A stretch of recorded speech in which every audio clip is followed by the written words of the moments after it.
Welcome to Six's Overdrive, guys. Before we even get started on this review, I just wanted to let you know I've got this unlocked. I was very careful about going fast in different areas and using the throttle in public places, and you should do the same. Just respect people, make sure you're being safe.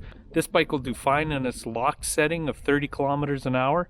That's the perfect speed for driving around all day long. It only takes power 2 to get up to that. So I just thought I'd put that disclaimer in before we even start the video. Welcome to Six's Overdrive. Last time I did a video, it was about the Stunner X, but it was my first impression video. I had just unloaded it off the truck and I wanted to show you guys what my initial excitement was like getting this bike and trying it out for the first time. This time, I've got over 250 kilometers on the bike now, and I think I have some knowledge to pass on to you about what's good and bad about the bike. I'm still going to give you a feature-by-feature presentation on the bike, but now I'll actually be able to explain to you how they work in real life after a little bit of time with them. Now, I had left some comments on social media, on Facebook and Instagram and everything on the Six's Overdrive channels, which you can follow, just asking what you guys had for questions. So I've put all of those into the video. So if you are one of those people asking about different features, battery length and all that kind of stuff, I'm doing this video for you guys, and hopefully I've answered all your questions. If I haven't, you can always put them in the comments below and I'll get back to you as soon as possible. Well, anyway guys, enough of me talking. Let's get this review on the roll. First off, I'm gonna say I love the Stunner X. It's putting a grin on my face every time I ride it. I'm just absolutely loving my time on this bike. So far, really fun, great bike. However, when I review something, I usually like to put it out there of what can be improved on it. So when I go through these features, I'm probably going to be explaining a little bit of what I don't like about them too. I'm not being negative. If I had the chance to buy this bike all over again against all the competition, I would. So I love it. So don't think I'm being too negative. I just would like improvement in some areas. It just helps us get better bikes in the future. So let's look at the components on this bike and see how they perform. I'm going to start at the bottom and I'm going to work my way all the way to the top of the bike, just like last time. Starting with the tires. Now, there's two big wheel options here. One is a 24x3 and the other is a 26x4. And I believe on the 24x3, you can get a mountain bike tire. And I have more of the road tires, just what was in the showroom at the time. I figured I could always change out the tires. And that's one thing I do, because when I'm pulling the white bike for my son, who's like 110 pounds, we're going up hills on grass and stuff, the motor will actually let this bike spin out. Also on gravel, going around the corners a little bit quicker, it'd be nice to have a little more aggressive tread. I don't think I'd miss it that much on the road, although this thing can really lean over and get some cornering, especially when you're just using throttle and you whistle into the corner. It's just like a motorbike. The rims are pretty decent as well. Honestly, no complaints about that. Because I'm the height I am and I only have a 30-inch inseam, I'm about 5'8", this package worked really good for me. And I'd say anybody from about, the 5'2" range up to about 6 feet, this bike will fit really well. What you have to realize is once you get above 6 feet, you might want to go to the 26x4 tires, which actually make the bike quite high. I'm on my tippy toes at the lowest seat height, and yeah, it gets pretty tall. Now the bigger wheels, of course, would provide less rolling resistance. That is, if they weren't 4-inch wheels. So I don't think you're going to save anything for efficiency. It'll probably be a little bit of a smoother ride though, because you're cushioning everything that you go on. So the 26x4 is probably an upgraded option, but for shorter people, it makes the bike quite big. Now, those reflectors, as you can see, I've only got one of them right now. When I was putting on my lock, I just bumped it like barely and it snapped one of the pieces off. So I've got to either figure out a way with zip ties to get my rear one back on, but they really stand out at nighttime. They're a very good reflector. If you can keep them on, but the little plastic parts are a little bit cheap on there. I'd like to see a better way to attach them to the spokes, but they are very big and they're very effective. Now I think the first time I used those suckers, I think I upsetted the migrating patterns of the Canada goose. It was a horrible sound. They sound absolutely horrible. I'd like to see softer pads there, even if it means taking the longevity of the pads down a little bit, making them more grippy, maybe not lasting as long, but it would give more of a quality feel to the brake, because it's really embarrassing pulling up to a stop sign or something going screech. The suspension is so-so. The rebound doesn't come back very quick. They bottom out going up curbs when you're going onto bike paths and stuff like that, especially at the speeds I go, which are 30 to 40 kilometers an hour. But they do good for what the bike's meant for. There's not too bad of a flex in the front. Could be better, but in this price range, I'm not expecting more than what this is. And this isn't a full-out mountain bike. This is for nice light trail riding. So for 99% of the people that are going to ride this bike, it's fine. Now the fenders, they work. I've tried the bike out in the rain. I did not get dirty at all. It keeps everything off the bike pretty darn well. However, what I would like to see, just as a little bit of an improvement, putting it out there, is I'd like to see them conform more to the arch of the tire, especially the front wheel. Some of you OCD guys, that's going to drive a little bit crazy. Sometimes they're a little crooked, and you got to grab them and move them and stretch them until they match up again. And this just happens from time to time.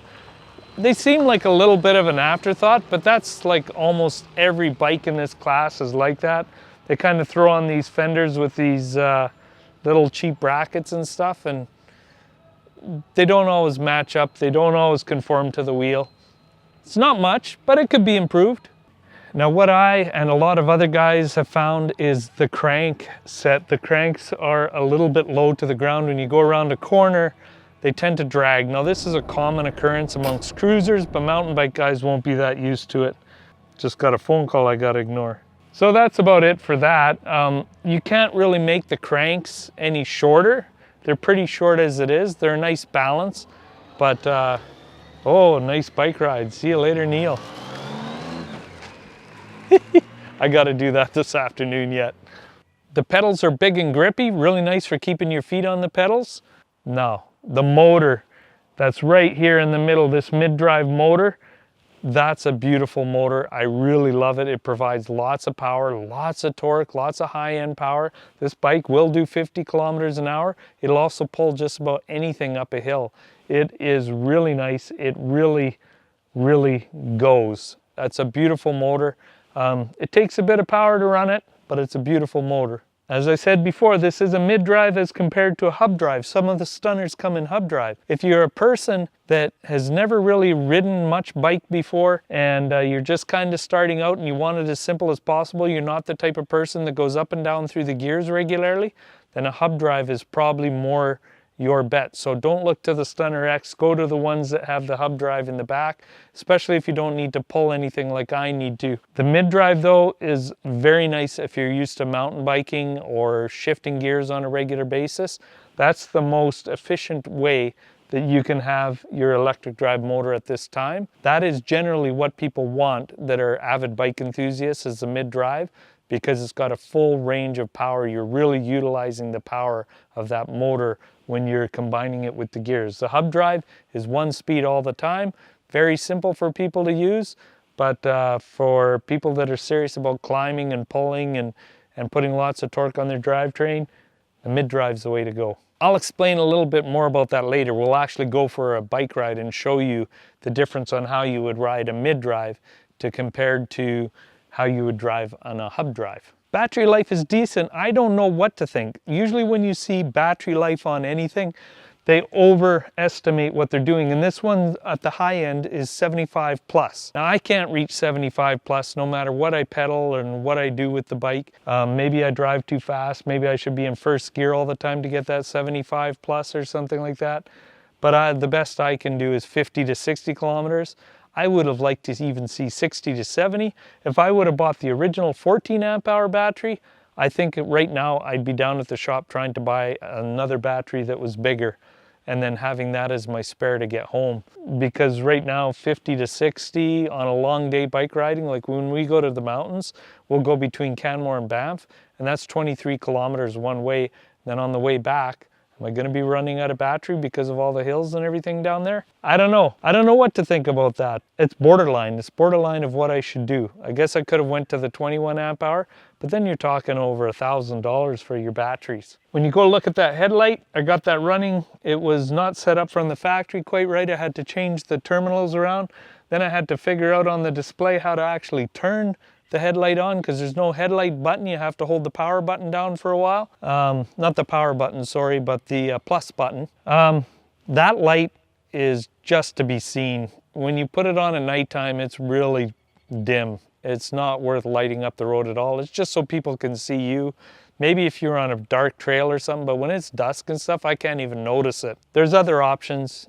You can swap them out. If you want to drive at night and you want to see the road, I definitely swap out the headlight. That's something I think BikTrix at this price at $3,000, it seems to me they're behind everybody, but that's one of the only categories that they're not at or above in their price range, would be that cheap little headlight. The rear rack is decent, and it's nice that it's a freebie, it's just thrown in, but it's got this. And the new racks like the Topeak don't have that, and I'm sure you could get a Chinese knockoff of a Topeak. Most people look at those things as kind of chintzy. They do trap some stuff down, but not very much. It'd be nice to see more of the rail pieces that you can put that neat luggage on. You just slide the luggage on. But I'm not going to complain about that. It came with the bike. But if they're looking for a solution that's the same price, maybe in the future they can just skip that little metal piece in there and people can use their own bungee cords, because that just gets in the way, and it's got a few sharp edges that can snag coats and stuff. When you pin it down, you go to grab it and you rip your coat. Just make it nice and clean, and we'll put the bungee straps on there. BikTrix. The Shimano derailleur and cassette, absolutely spectacular. With one caveat, however, with these electric bikes, especially when you're getting these 750 watt hubs and you're doing mid-drive, which puts wear on your chain, before you do anything with this bike, the first thing I would do is go for a ride with no pedal assist, see if the bike shifts perfectly up and down the gears without putting the motor on. Give it a good workout, pedal it, go through the gears, make sure there's no slipping or grinding noises or anything like that, because once you turn that motor on, you're going to run the danger of a stripped cassette in the back, or a broken tooth, or a broken chain. And you don't want that the first time you ride your bike, or you don't want that for something down the road you've put stress on and eventually it breaks. So check that out first. I had to readjust my cassette. It didn't come from the factory, and that's understandable. You're shipping a bike in a box. So I took it down to the local bike store, and you'll have it shifting perfectly, and that's very important for a mid-drive motor, to not have extra wear and tear on your chain and sprockets. Handlebars are comfortable, they reach toward you, they kind of turn a little bit. I'm kind of used to being more like this, but generally I like the position, I like that headstock, the way it works. It came kind of straight up for if you want to sit really straight up. I moved it quite a bit forward. I like that a little more weight in the corners on the front wheel, because that's the first thing that washes out. Yeah, you can really set your comfort with these handlebars. The thumb control is very much like a quad. You just press it down and away you go, and it's, what do you call that, intermittent or variable speed? Variable speed is the word I'm looking for. It's variable speed, so you can give it a little power or a lot of power. I'll show you that when we go for a ride. One thing I would like them to do, and a lot of them in their price range, this is one of the few areas that BikTrix fell behind, is that display is very plain for this level of bike. There's a lot of full color ones that measure your amperage and stuff. This is pretty basic, and it's just an LCD. It's very clean, very easy to read. But then when you start to get into things like, I want to turn my headlight on, you got to go through the owner's manual to figure it out. Got to reset my trip. It doesn't really explain it very good, and you're looking online and stuff. Some of these other ones are so easy to set.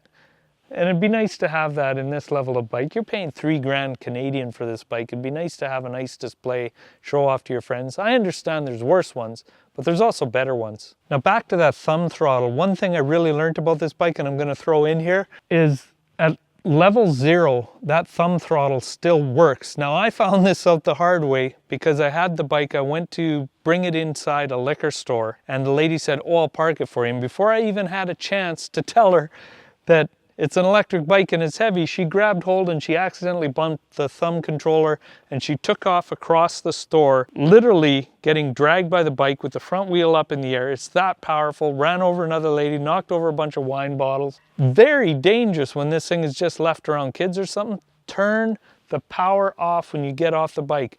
Don't leave it sitting with the display on. Turn it off, or you could get into trouble. This thing will take off. If you hit that button, it is gonna take off in an awful hurry. So usually when I'm using the throttle, I leave it in mode 0, no pedal assistance, whatever, and I just use the throttle. Otherwise, I never use the throttle, I just use the pedal assist. But always turn it off when you're showing people and people are excited about it and they're looking at it. Turn that off until they go for the drive. The Shimano shifters, the Alivio shifters on the right-hand side, your trigger finger will shift up and your thumb finger will shift down, and your thumb and your forefinger just rest right on it. It's so comfortable. It's in the perfect position. Can't complain about that as well. The brakes are adjustable brakes to set how far you want, and they're 2-finger levers. Even 1 finger will haul this bike down in a hurry. The seat, it's a big, wide, comfy seat, and I think for most people it'd be really good, but for me, it's a little bit wide because I'm used to riding a mountain bike with a very skinny seat with the hollow out in the middle for the prostate kind of thing. And I would like that little hollow out, maybe a little bit smaller of a seat. And while I'm at it, to match my fancy bell, I might get it in a nice saddle brown or something like that. I think that would look really good, but that's the future. I'm not gonna do it right away. The seat height is really good. Like I said, you can really support a wide range of riders here. At the lowest position, I think you're in the 5 to 5'2". In the high position, it'll fit somebody that's about 6 feet tall that has maybe a 34-inch leg. So it's got a lot of versatility. Above 6 feet, I'd go for the 26-inch version or go to a whole bike altogether. This is a smaller bike when you compare it to other e-bikes. So let's get on, let's take it for a ride and see how this bike should be driven, especially with this mid-drive motor. I'll show you the difference between the mid-drive and the hub drive. And I'll also tell you a little bit more about the battery range on it, how good you're gonna get when you're just using nothing but thumb throttle, because I've been riding it for the last 2 days on the thumb alone, and I think I'm at somewhere around 25K. We'll see what we get by the end of the day, and we'll put that up in here somewhere. I'll give you the range or something about how far we went on just thumb throttle. Not gonna take it right down to 0, probably down to 1 bar or 2 bars or something, but I thought I'd give you that so you knew what this 17 amp battery can do with just thumb drive. If for some reason you weren't able to pedal home, you can just hit the thumb thing and how much range it's gonna get you. So let's get on the bike and go for a ride. Okay, so right now we're gonna explain how to ride these bikes, these mid-drive bikes, because they're different than a hub drive. A hub drive, you just basically hit the throttle and go. There's 1 gear, there's 1 speed, that's it. Whereas this one, the mid-drive, works in conjunction with your cassette in the back. So I'm going to show you, it's much more like riding a bike without power assist than the hub drive is. The hub drive, you're kind of along for the ride. You switch the gears just so your feet don't spin too fast. But with this one, you're going to run to the top of assist in every gear and you're going to have to switch out of it. You'll notice I'm in pedal assist 0. The reason to do that is when you use this thumb press, which is what we're going to do to demonstrate how the bike tops off. We're going to push this down and we're going to get into first gear and it's going to get as high as it can get. We're going to hit this shifter over here. We'll shift up and then it'll, just like a motorbike, it'll just go till where it hits the red line again, and then we'll have to shift again. This is really easy on the motor doing this, whereas the hub drives, you're going to have a lot more strain on the hub because it just runs at 1 speed. So you basically, it'd be like putting this one, it's a 9-speed in 4th or 5th gear, and just seeing where it goes from 0 to 100. This one in first, you're going to get a lot easier on the transmission and it's going to give a lot of torque. In 9th gear, you're going to get top speed out of it. So I hope that makes sense. Let's show you how it works in real life. So it's in 0, which means the throttle's just whatever you make of it. So I press the throttle down in first gear and notice it tops out at about 18 or 19 kilometers an hour. When I click this, it automatically cuts down the engine and switches to the next gear. Now we're up at around 21, 22 kilometers an hour. And then we'll coast into the corner here. I had one of my other readers want to find out what it was like just to go around town with nothing but throttle, no pedal assist, and how long the battery would last. So we're kind of getting that done while we do this too. Now when I get to a stop sign, I'm going to shift down.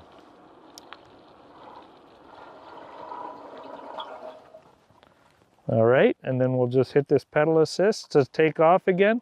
Sometimes I actually, to even save the transmission a little bit more, I like to start off from the stop sign with some pedal and get up to speed and then shift into gears. So by the time we're in the middle of the range here, you can see we're going close to 30 kilometers an hour, which is a speed limit here. With this bike, I can really see why you get into trouble and people don't want them sitting around anymore, because these things really go. As you can tell, I'm halfway through the gears here. We're already at 30 kilometers an hour. If you're driving around on sidewalks, that's very dangerous. This is quite fast for a pedal bike. All right, as you can see, we're in 6th gear now and getting up around 35 kilometers per hour. Let's coast for a bit.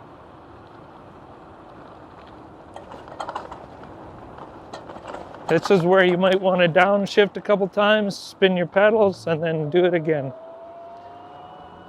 Just never put it so that the electric motor is working too hard. You want to keep it in its happy range. We're going to coast so we can get into our lane here. If you're not using the pedal assist, guys, and you're just using the throttle and going 30-40 kilometers an hour, stay off the sidewalks and stay to the main roads. We're down 1 battery. We've gone 14 kilometers already, just for the test of how long this takes. And we'll take off. I usually like to stay around 30 kilometers an hour so I'm not killing the battery. That puts me in about 4th or 5th gear. And if I'm going downhill, I'll coast a bit to save battery too. I hardly ever use the throttle, but I'm doing this, like I said, as a test to see how much battery range we have today. We're at almost 14.3 kilometers, and we'll just see how far we get. Coming to a light. So bikes, they coast fairly well. We're just gonna coast till we hit the stop sign and downshift into 1st gear. This is why I like the pedal assist at 0 when I'm doing this, because if you don't and you turn those pedals, you could rock it off by accident. So make sure when you're using nothing but thumb throttle, make sure you keep your pedal assist to 0 and just use the thumb throttle. Don't worry about it in 1st, 2nd, 3rd, 4th, 5th, all those kind of things. Just go regularly. It's got pretty good pickup though, you know, you kind of hang with traffic. It's at least as good as pedaling the bike manually. Always when you're coming to a stop, always get your bike back into low gear. At least that's what I do, so you don't have to worry about it later. Let's go in and help a client. All right, so pedal assist is the same and it's different. So what we're gonna do is we're gonna start out our bike in pedal assist 1. But we're still keeping it on 1 on the manual shift. So the only difference is you're not using a thumb throttle now. You can, but this is pedal assist we're going for. So we would take off and you get a nice little boost. We're already up the 1st gear, 2nd gear, 3rd gear, 4th gear, 5th gear. So it moves up a lot slower in pedal assist, but the other one was basically assisting at a level 5. It was full out, right? Now this thing in top gear will go about 20 kilometers an hour. All right, I do not like in parking lots. I usually just turn the pedal assist off. The bike is just fine in the low gears. You can tootle around 15 kilometers per hour and be just fine. But you don't want to get into trouble in a parking lot. If you're going too fast in a parking lot, it's just like driving in a parking lot. People aren't going to see you and they're going to run you over. So your top speed in pedal assist 1 is probably around 20 kilometers an hour, and I'm going by the unlocked version of this. So I've got mine set to 50 kilometers an hour as the top speed. But of course, with level assist 1, you're only at whatever, 20% or something like that. Now let's show you, since we're in 5th, this is when I would put it up into level 2, and you'll see my feet, or my legs, are going quite a bit faster. Now this will get us close to 30 kilometers per hour. Probably catch up to this Explorer here right away.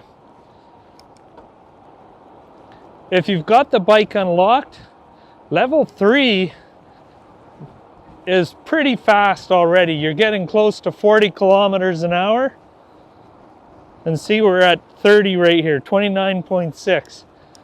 And then you have to downshift for the intersection. Now, if you leave it in pedal assist 2, I'm in first gear, you'll get a real kick in the pants when you take off. But again, we got to shift up through the gears and keep the bike going.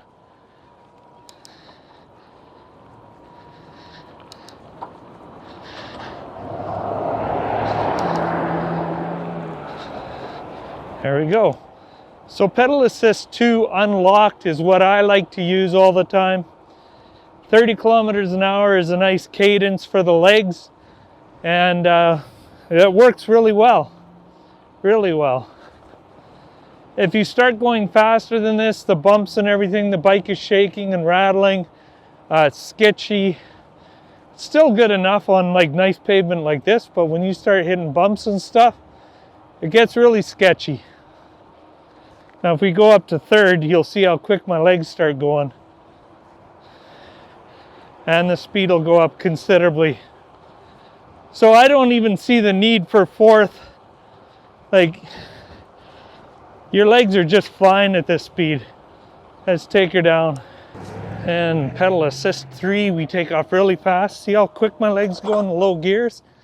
That's ridiculous. Too fast for parking lots. That's it. That's how you use the gearing in a mid-shift bike.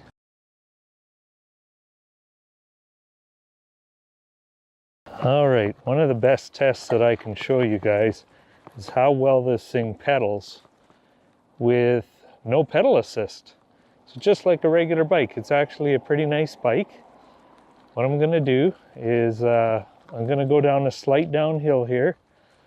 Very slight, but I just wanna make sure that anybody can do this. There's virtually no wind today, and we're just gonna stand up and I'm gonna start going and see how high of a speed we can get. We'll do the top speed test, non-assisted pedal, and then after that we're gonna do assisted pedal and see how fast we can get this thing going. Okay, so I'm at 20 already.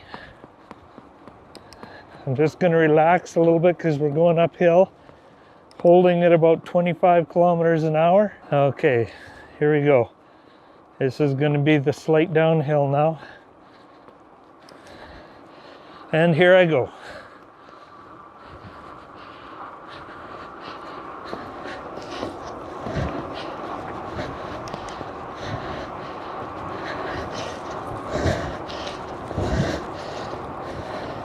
Getting too old for this. So I got up to top gear, 35 kilometers, but somebody with stronger legs could have gone faster than me. Oh, I'm out of breath. I'm gonna get back up to the top of the hill and we're gonna go do this. I'm just gonna use my motor here because I'm gassed. But we're gonna go top speed test on level 5 and see what we can do.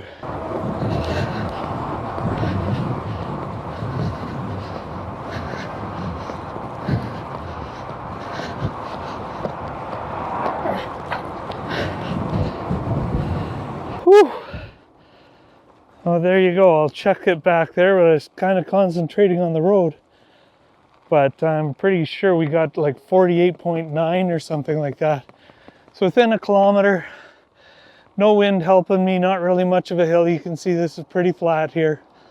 So, pretty fast bike. Pretty fast bike. Well, so that's about all I have to show. I hope I didn't come across too negative. I really love the bike, and in my mind, it's an A+. It's a home run. I brought it home. It sits in my garage. I paid for it out of my own pocket. So this is not a paid for review, obviously, because if it was, I probably wouldn't say half the things about it. I'd be all rosy. But I'm telling you the honest opinion from an owner about what this bike is about, and I hope you enjoyed that. This bike retails at about $3,000 Canadian, if I haven't mentioned that yet.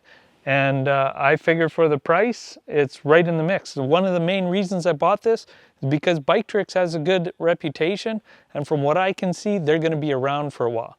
And with these e-bikes, that's very important because you want to make sure that you're buying something that you can get batteries for, you can replace the motor for, you can get different parts for. And so far, BikTrix has been around for a bit already, and the owner really shows a lot of initiative for growing the business and customizing his own bikes to fit his needs. So you should be able to find the batteries, you should be able to find different components that you need for it. The motor, they're using Bafang motors. Everything about this seems like it's going to be around for a while. And that's very important on a $3,000 piece of equipment, because a lot of these companies, these Chinese e-bikes, they're in and out of business within the year. So that's all I can think of right now. If you have any questions, make sure you comment down below. Remember to share, like, comment, and subscribe. This is Six's Overdrive, and I'm out of here. Bye-bye.